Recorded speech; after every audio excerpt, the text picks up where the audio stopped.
The Spell, Part 1, Master of Fate. Chapter 1. Now, Jack, here is a chance to put your knowledge of the classics to some practical use. Helen Armstrong paused for a moment before a Latin inscription cut in the upper stones of the boundary wall and leaned gratefully upon her companion's arm after the steep ascent. What does it mean? Her husband smiled. That is an easy test. The ancient legend conveys the cheering intelligence that from this spot Florence and Fiesole, mother and daughter, are equidistant. The girl released her hold upon the man's arm and, pushing back a few stray locks which the wind had loosened, turned to regard the panorama behind her. It was a charmingly picturesque and characteristic Italian roadway which they had chosen for their day's excursion.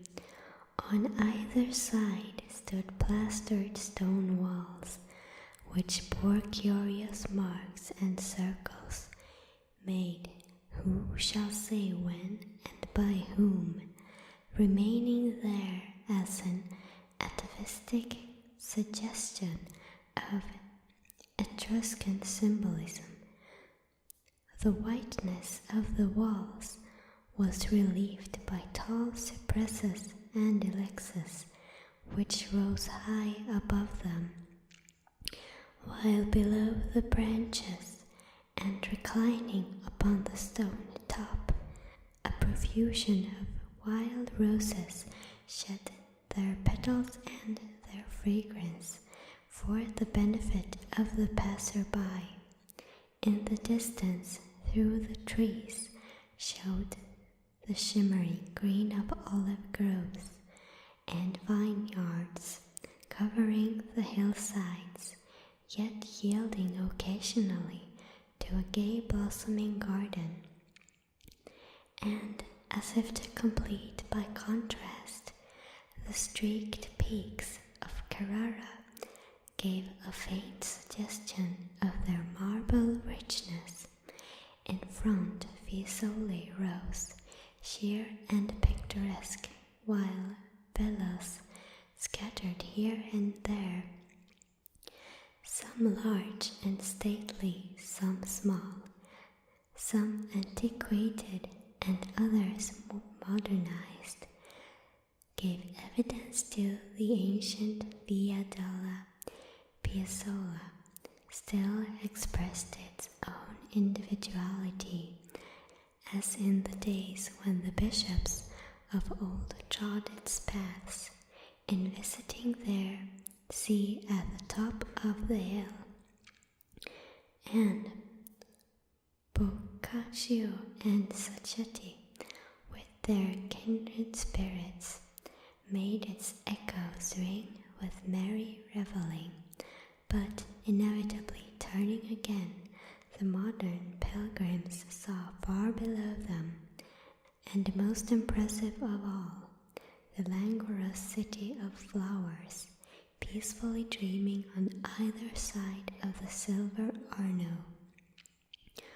All this was a familiar sight to John Armstrong, whose 5 years' residence in Florence, just before entering Harvard, made him feel entirely at home in its outskirts. He preferred, therefore, to fix his eyes upon the face of the girl beside him. She was tall and fair, with figure well proportioned, yet the characteristic which left the deepest impress was her peculiar sweetness of expression. Among her Vincent Club friends, she was universally considered beautiful, and a girl's verdict of another girl's beauty is rarely exaggerated.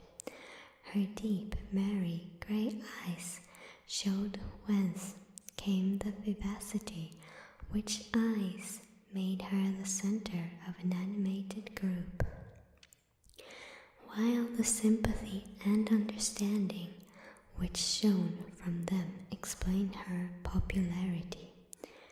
The announcement of her engagement to Jack Armstrong was the greatest surprise of a sensational Boston season, not because of any unfitness in the match, for the Armstrong lineage was quite as distinguished as the Cartwrights, but because Helen had so persistently discouraged all admiration beyond the point of friendship and comradeship, that those who should have known pronounced her immune. But that was because her friends had read her character even less correctly than they had Armstrong's. They would have told you that she was distinctly a girl of the 20th century. He discovered that while tempted by its progressiveness, she had not been marred by its extremes. They would have said that her character had not yet found opportunity for expression, since her every wish had always been gratified. He would have explained that the fact that she had learned to wish wisely was in itself sufficient expression of the character which lay beneath.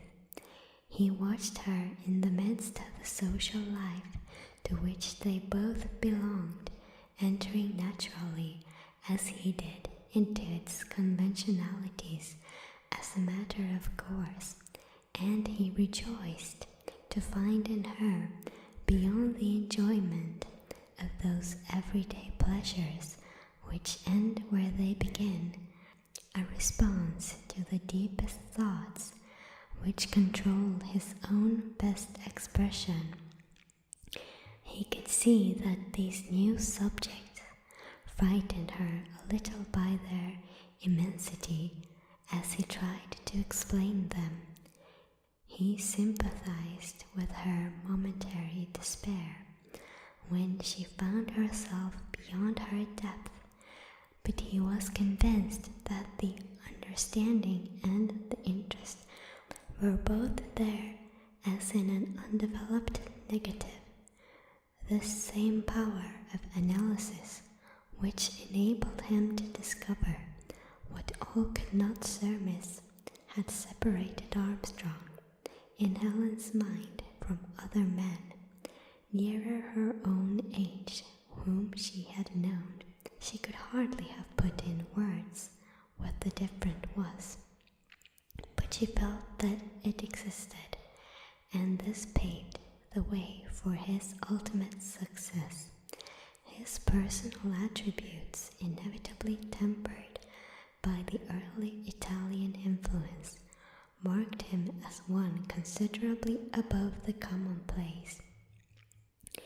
At college, he had won the respect of his professors by his strength of mind and tenacity of application, and the affection of his fellow students by his skill in athletics and his general good fellowship. Now, 8 years out of college, he had already made his place at the Boston bar, and was regarded as a successful man in his profession, but beyond all this, unknown even to himself. Armstrong was an extremist. The seed had been sown during that residence in Florence years before, when unconsciously he had assimilated the enthusiasm of an erudite librarian for the learning and achievements of the master spirits of the past. Latin and Greek at college had thus meant much more to him than dead languages, in which he found living personalities, which inspired in him the liveliest ambition for emulation. These were some of the subjects to which he introduced Helen. Little by little he told her of the fascination they possessed for him, of the treasures hidden beneath their austere exterior, but the girl was perhaps more interested by the charm of his presentation than by the possibilities she saw in the subjects themselves. She felt that she could understand him and admitted her respect for the objects of his enthusiasm, but she was convinced that these were beyond her comprehension, and frankly rebelled at the necessity of going back into dead centuries for them. "I love the present and all that it contains," she replied to him one day, when something suggested the subject during one of the many walks they took together. "I love the sky, the air, the sunshine, and the flowers. Why would I go back to the past, made up of memories only, when I may enjoy all this beautiful world around me? And you, Jack, I should not have you if I had lived in the past." As her friends had said, she possessed strong ideas about marriage and expressed them without reserve. Until Armstrong's irresistible wooing, she had decided, as a result both of observation and of conclusion, that admiration and attention from many were far to be preferred to the devotion of any single one, and that matrimony was neither essential nor desirable except under ideal conditions. "There are so many things which seem more interesting to me than a husband," Helen asserted. "I'm afraid that I agree too much with that wise old cynic who said that love is the wine of life and marriage the dram drinking. I insist on remaining a teetotaler." Thus Armstrong felt himself entitled to enjoy a certain degree of pride and satisfaction in that he had succeeded in convincing her at last that the ideal conditions he demanded had been met. Even on board the steamer, at the start of their wedding journey, as the familiar skyline of New York became less and less distinct, Armstrong read in his wife's eyes, still gazing back at the vanishing city, the thoughts which inevitably forced themselves upon her, a last remnant of her former doubt. When she turned and saw him looking at her, she smiled guiltily. "We are leaving the old life behind us," she said. "With all the philosophy you have tried to teach me, I have not fully realized until now what a change it means." "Do you regret it?" he asked her, half rebellious that even a passing shadow should mar the completeness of their happiness. Helen quickly became herself again and threw back her head with a merry laugh at the seriousness of his interrogation. "Regretted? How foolish even to ask such a question, but you cannot wonder that the importance of the event should force itself upon me, now that we are actually married, even if it never did before. It makes so much more of a change in a woman's life than in a man's." Helen sighed and then looked mischievously into his face. "With you superior beings," she continued, "it simply signifies a new latchkey, a new head to your household, and the added companionship of a woman whom you have selected as absolutely essential to your happiness. You keep your old friends, give up for a time a few of your bad habits, and transfer a part of your affections from your clubs to your home. To the woman, it means a complete readjustment. New duties and responsibilities come to her all at once. From her earliest memory, she had been taught to depend upon the counsel and guidance of her parents. But suddenly she finds herself freed from this long accustomed habit, with a man standing beside her, only a few years her senior, who is convinced that he can serve in this capacity far better than anyone else ever did, even with a husband as superior as yourself, Mr. John Armstrong. Is it not natural that one should recognize the passing of the old life while welcoming the coming of the new? After landing, they had lingered for a fortnight in Paris, but beneath the keen enjoyment of the attractions there, Armstrong had felt an impatient, unacknowledged even to himself, to reach Florence, which contained for him so much of interest, and whither his memory let him give it sway ever recalled him.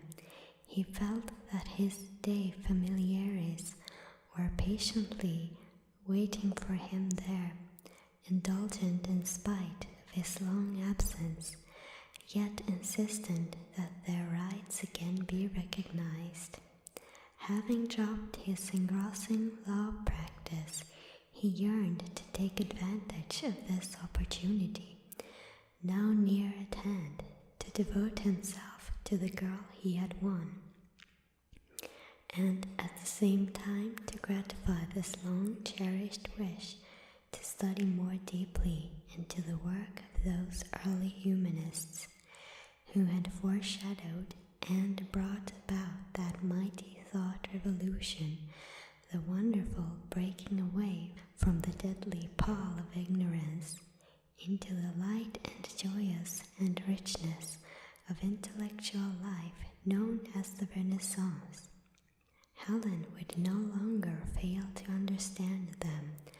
When she saw them face to face, he would lead her gently, even as Dreamy the librarian had led him, and together they would draw from the old life those principles which made it what it was, incorporating them into their new existence, which would thus be richer and better worth the living.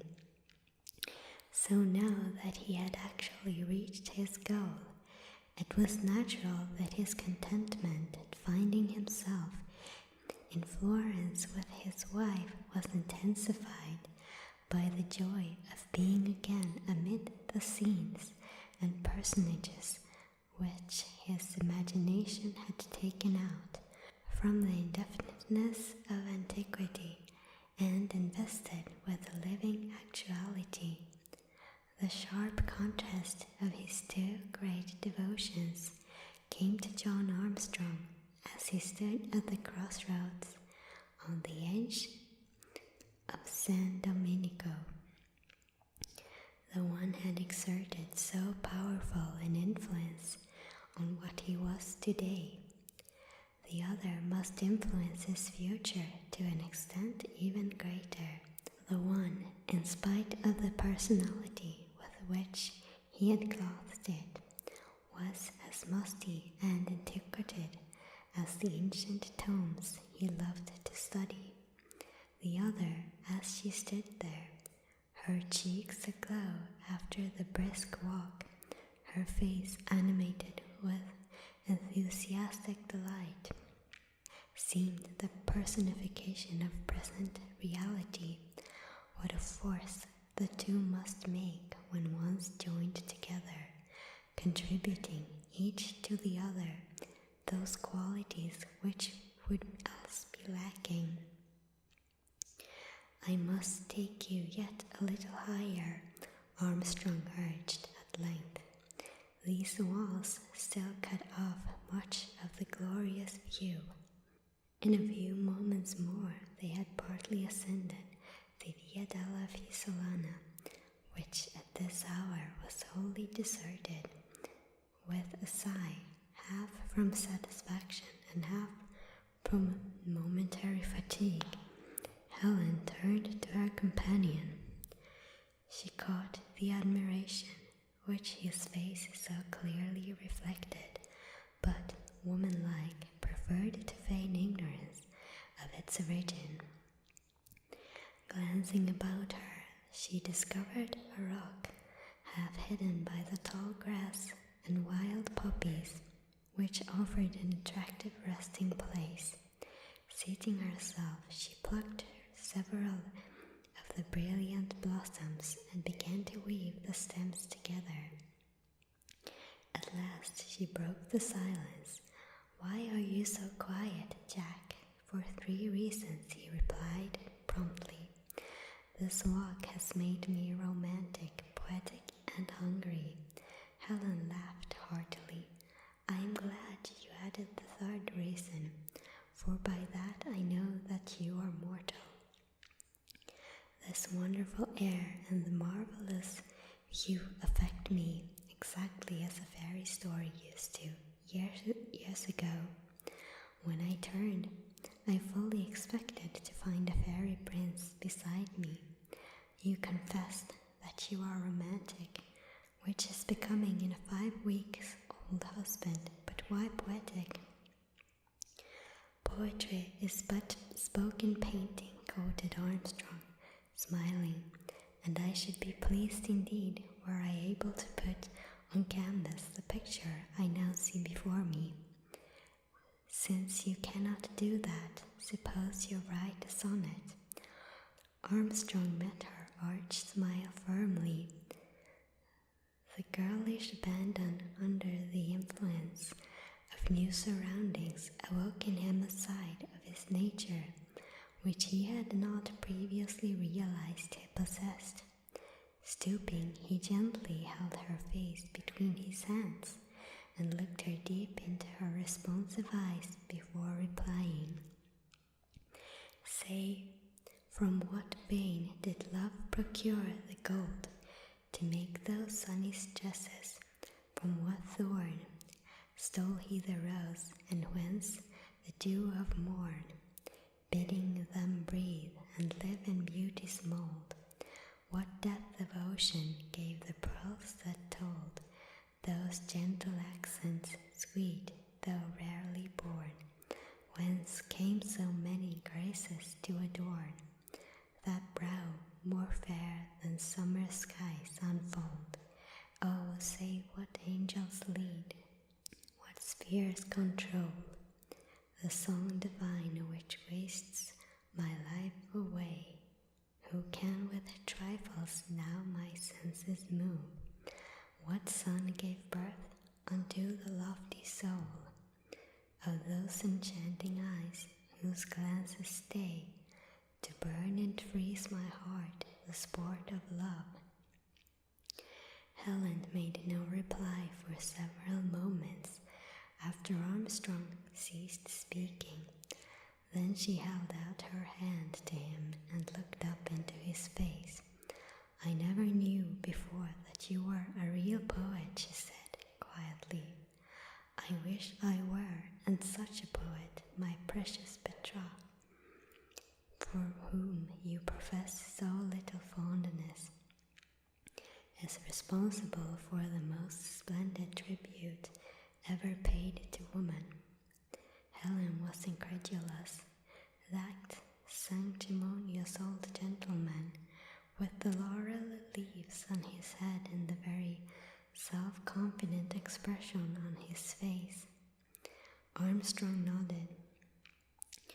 "Who spent all his life making love to another man's wife from a safe distance. Yes, this is one of his love letters." "Then if I accept those lines you just repeated with so much feeling, I must be Laura, but not another man's wife." "I should have been if you had acted like that, Jack. Let me see how you look with a laurel wreath made of poppies.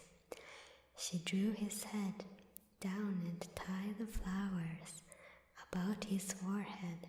Then, pushing him away from her, she clapped her hands with delight. There, if the noble Petrarch had looked like that, Madonna Laura could surely never have resisted him. Had Madonna Laura resembled Madonna Helen, the worthy Petrarch would have had her in his arms before she had the chance, laughed Armstrong, improving his opportunity as he spoke. Very gallant, Jack, but very improper. Helen pursed her lips and looked up at him mischievously.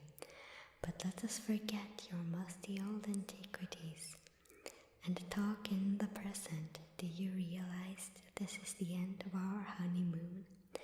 No, he replied, holding her more closely and laughing down at her. It has only just begun. Of course, assented Helen, disengaging herself. But tomorrow we are to exchange the very romantic titles of bride and bridegroom for the much more commonplace host and hostess. Oh, I am relieved that you are not going to divorce me at once. Armstrong was amused at her seriousness. But it was your idea to invite them to join us, was it not? I thought it was, and now I must make a confession to you. I thought that in 5 weeks we both would be glad enough to have some little break in our love-making. But I did not realize how rapidly 5 weeks could pass. Still, Helen sighed, what is the use of having a villa in Florence unless you can invite your friends to see it? Then you have not become tired of your husband as soon as you thought you would. Nor you of your wife, Helen retorted quickly. Mamma suggested at first. She said that so long a wedding trip as we had planned was sure to end with one or both of us becoming hopelessly bored unless we introduced other characters into our Garden of Eden. Did she say Garden of Eden? That family party included a serpent, if rumor be correct. The girl laughed, but there could not be one in ours, because I would never give you the chance to say the woman did it. Your mother forgets that we are exceptions. She says there may be some difference in men, but that all husbands are alike. Trite and to the point, as always with Mamma. Armstrong paused and smiled. Well, I think even she will be satisfied with the success of her suggestion. How many do our guests number at present? Helen dropped the flower she was idly swinging and began to count upon her fingers. Let me see, there is Ines Thayer. I am glad that she could visit us so that at last you can know her. It is strange enough that you should not have met her until the wedding. You cannot help liking each other, for she is interested in all those serious things you love so well.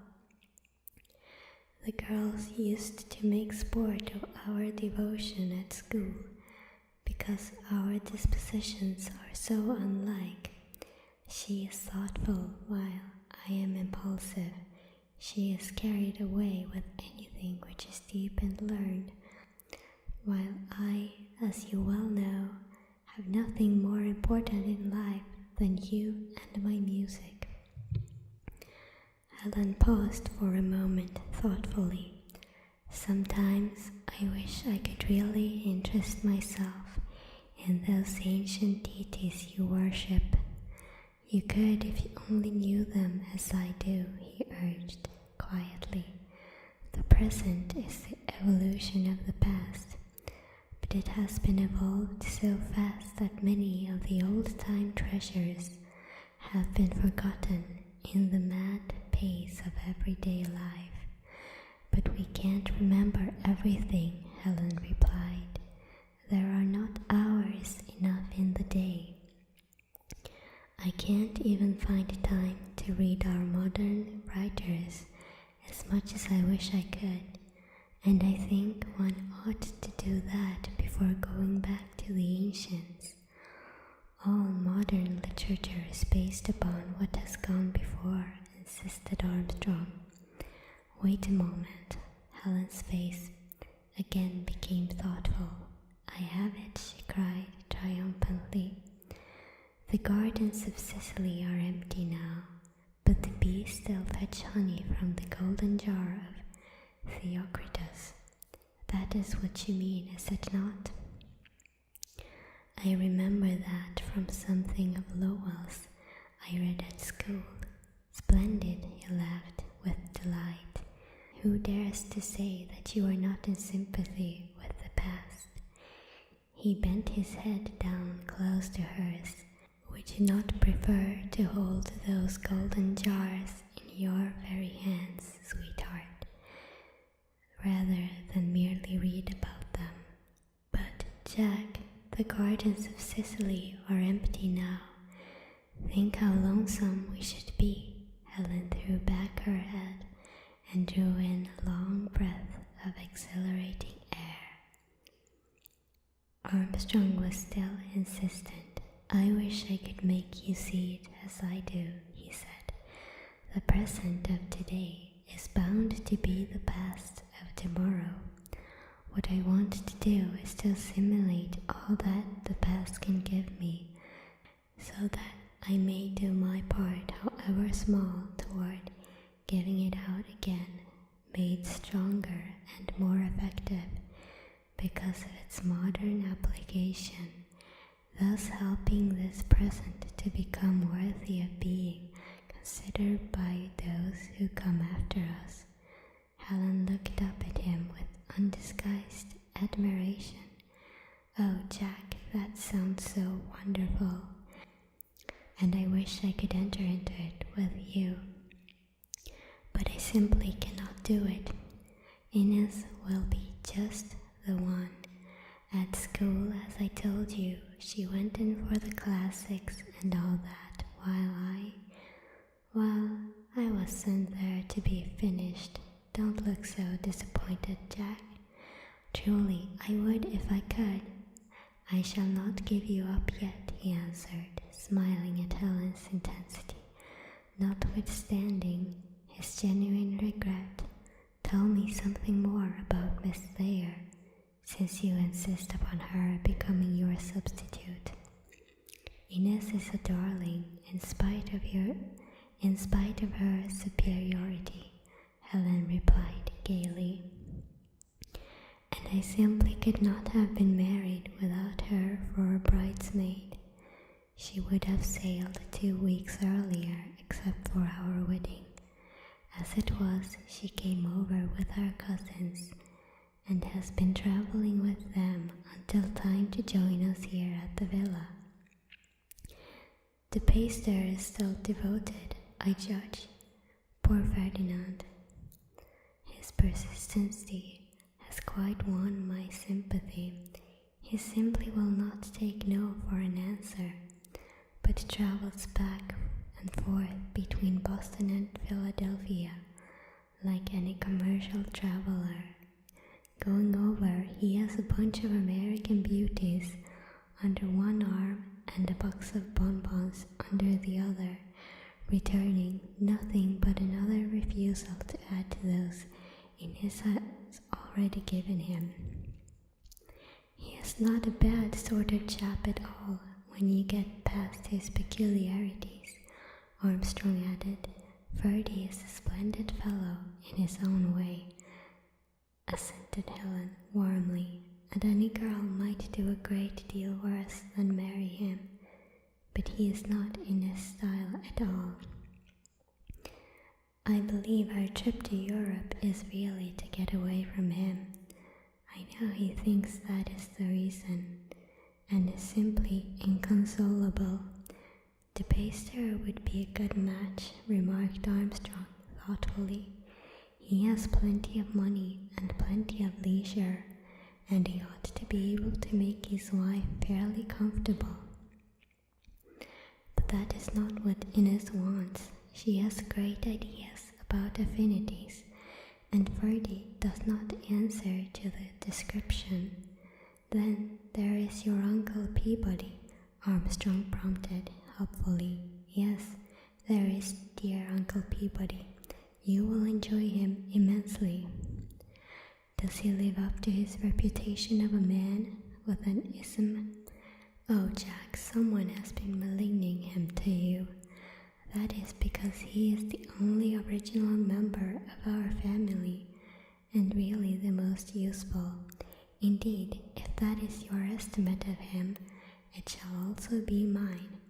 I was prepared for a well-developed specimen of the genus crank. Wait till you see him, Helen laughed at her husband's mental picture. He is a crank in a way, but he is a mightily cheerful one to have around. He believes in making an air plant of one's self in order to help him forget his other troubles, does he not? Who has been making fun of dear Uncle Peabody? I must have him tell you about his work himself. It is true that he believes most people overeat, and it is true that he is devoting his life and his fortune to finding out what the basis of proper nutrition really is. But as for starving, wait till you see him. You have relieved me considerably, Armstrong replied gravely. From what I had heard of your uncle, I had expected nothing less than to be made an example of for the sake of science, and you have already discovered that I am really partial to my meals. You can be just as partial to them as ever, Jack, but seriously, I know you will find him most interesting, and I shall be surprised if his theories do not give you something new to think about. His theories will not do for me, said Armstrong, assuming a position of mock importance, for I have always been taught that a touch of indigestion is absolutely essential to genius. Splendid, cried Helen. That will be just the argument to start the conversation at our first dinner and keep it from being commonplace. I have been trying to think how we could get Uncle Peabody interested. It is only that first dinner with which I dread. And you have helped me out nobly. That makes two, suggested Jack. Yes, two. Then there are the Sinclair girls, who have been studying here in Florence for nearly a year. They will come up from their pension. That makes four, and the others, you know, are Phil Emery and Dick Eustace, who arrive in Florence from Rome tonight. I don't need to tell you anything about them. There is a whole lot you might tell me about Emery if you choose. Armstrong looked slyly into his wife's face. Shame on you, Jack, Helen replied, flushing. The idea of being jealous on your wedding trip. I am not jealous now, he emphasized the last word. Well, I am glad you are over it. It looks like a very jolly party, he hastened to add, seeing that Helen's annoyance was genuine, and I can see where we become old married folk tomorrow. You and Uncle Peabody will act as chaperons, I presume. Phil and Dick will look after the Sinclair girls, while I am to devote myself to Ines Thayer. Is that the program? Exactly. I am so anxious that Ines should appreciate what a talented husband I have. She has heard great stories about your learning and erudition, so now you must live up to the picture. Then suppose we start for home if you are quite rested. It is plainly incumbent on me to make sure that my knowledge of the classics proves equal to the test.